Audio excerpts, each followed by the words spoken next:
England has won the last 4 test matches, chasing big totals on the final day. What is the secret of England's success? And how did India lose the winning test that they were leading for 3.5 days? Keep watching to find out. Welcome to Cricworldstraightup by Vijay and Prabhu. A quick recap of what happened at Edgbaston. Rohit Sharma was ruled out because of COVID, and Bumrah, who had never captained India before, was given the responsibility. England won the toss and put India to bat. Yes. We lost quick wickets at 98 for 5. It looked like India was in serious trouble. Yeah. But a fantastic 149 by Rishabh Pant, ably supported by Jadeja, who hit 100 as well, took India to a very, very good 416 in the first innings. That's right. And then England came into bat, followed the similar pattern of India, were struggling, and then were rescued by a brilliant 100 by Johnny Bairstow. And they were folded for 284, I think. Having secured a lead of 132, India started off brightly and ended up with 125 on the board, having lost 3 wickets at the end of day 3. Yes. Expectations were that India would amass a very big lead of more than 400, but things changed on day 4 and India folded up for 245 and probably 50 runs shy of what they expected the lead to have been. Yeah, it could have been much more. I mean, they actually should have batted England out of the game. Anyway, England came to bat and they started brilliantly. They started with their concept of baseball, and with Crawley, even Lees, everybody got into runs. And then came the brilliant fight back from Root, and a big 100 by Root and a big 100 by Johnny Bairstow. So a century in each innings. And England eventually won by 7 wickets. 378 runs they made with only 3 wickets lost. Yes, this was the highest chase by England in the history of their cricket. Again, the record remains, as we had already said, that Edgbaston, India has never managed to beat England. The only thing that they've done in the last, this is now the 8th test, 7 losses and 1 draw. That's right.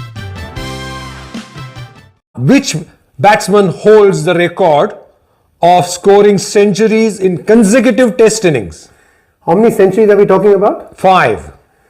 Sir Don Bradman? Nah, give one more go. Jack Hobbs? Nah, it's actually one of the 3 Ws of West Indies. Everton Weeks. Perfect. What do you think went wrong for India?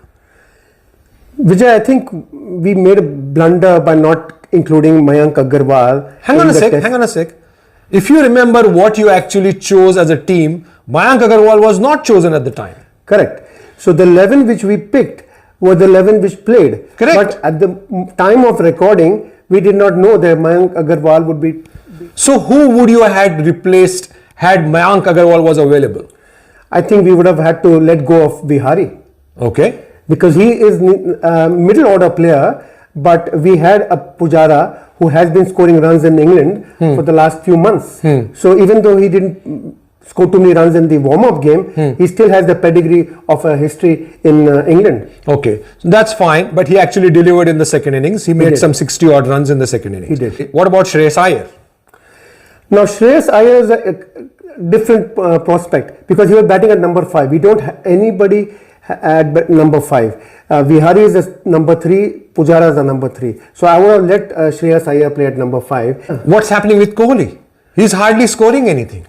Kohli is an interesting one. He had 2 very different dismissals. When you try to replicate that, you can't. First one, he tried to leave the ball hit the edge of his bat and went onto the stump. Second time, he got a beauty from Stokes, which actually rose about a foot.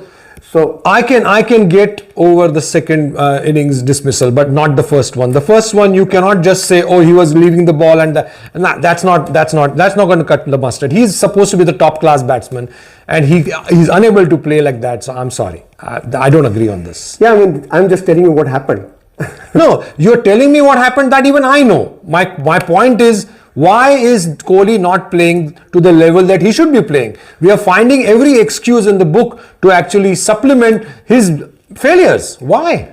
Okay. Now, I think that there has been a change of method in the last 6 months or so, ever since there's been a change in the coach.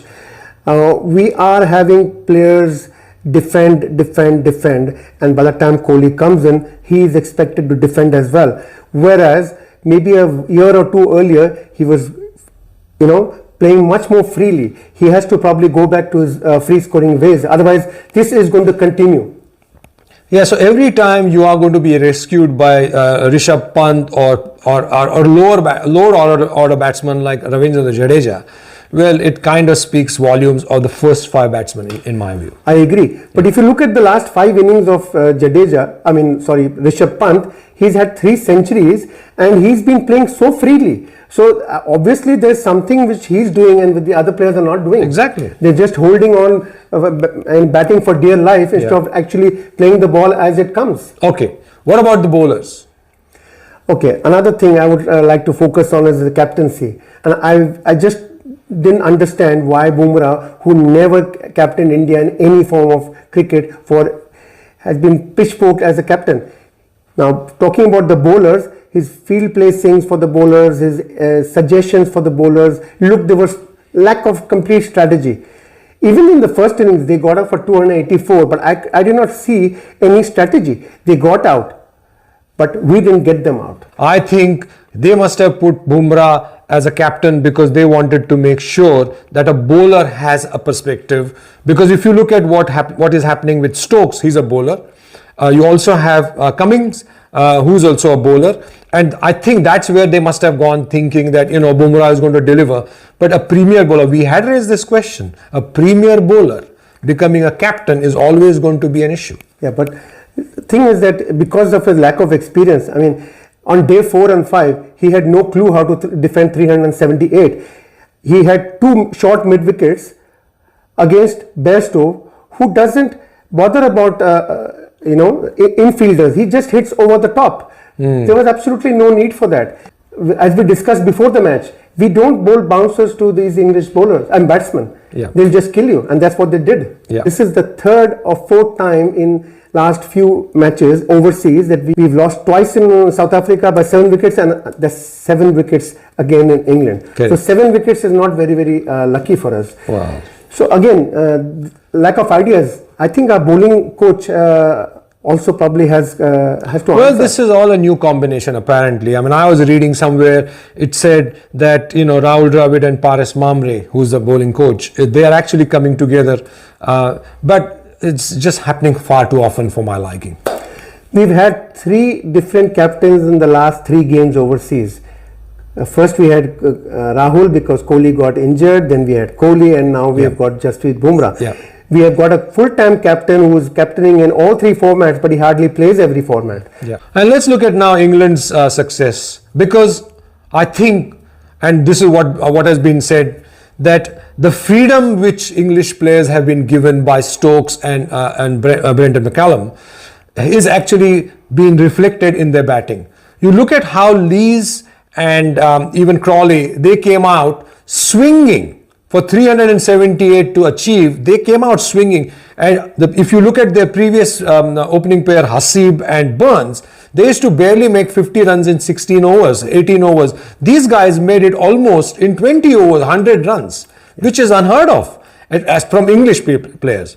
Then comes Root, who's actually now reinventing himself because the burden of captaincy has been lifted. Johnny Bairstow is having a time of his life. He's in a prime form. He's perhaps the best batsman at the moment. Of course, it's all at home, but mind you, he also scored a big 100 in Australia. If you remember, we covered that. Yes. Now, what has been now attributed to all this is the freedom that they've been given. Apparently, they can even not have to come and do the nets if they feel that they have got the enough practice. And this is what Brendan McCallum actually got into the fold: the freedom, the fresh air, and the fresh thinking.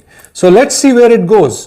I'm only waiting for it to be England playing in, say, Australia or India, some unfamiliar environments, and let's see how that baseball actually comes out. You make a very good point.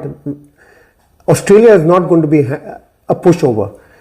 England tactics have been successful against New Zealand and England, and probably be successful against a few other countries. But Australia is a different kettle of fish. Yeah. They bowl differently, they bat differently, they field differently. Yeah. They don't miss too many catches. Yeah. India don't have that depth in the bowling, which on paper they had, and they could not do anything with the ball. There no reverse swing, no conventional swing. Yeah. I don't know what happened to our bowlers. So yes, you're right. England will. It'll be interesting to see how England perform against Australia down the line in the next Ashes. Yeah. Well, their next series against South Africa. South Africa have been traditionally good travelers. Yeah. You know, they travel well. They perform well against home teams overseas. So yeah, I'm really looking forward to that series. Yes, and now India sits at number 4 in the world rankings in Test, and under Pakistan as well. Now we've got a 4-test series against Australia in about 3 months' time at home, and seeing what's happening, I think we're going to have some major decisions to make to try and win even at home, which normally was a given. Yeah. It will be difficult. You're right. The way Australia is performing they perform very well against Pakistan in Pakistan. They've already won a test against Sri Lanka and possibly even win the second test in Sri Lanka. So that means they are actually going to have a lot of subcontinental pitch experience that they will bring in, and then it will be tough for India, I'm sure. We are loving the continuous support we are getting from all our viewers.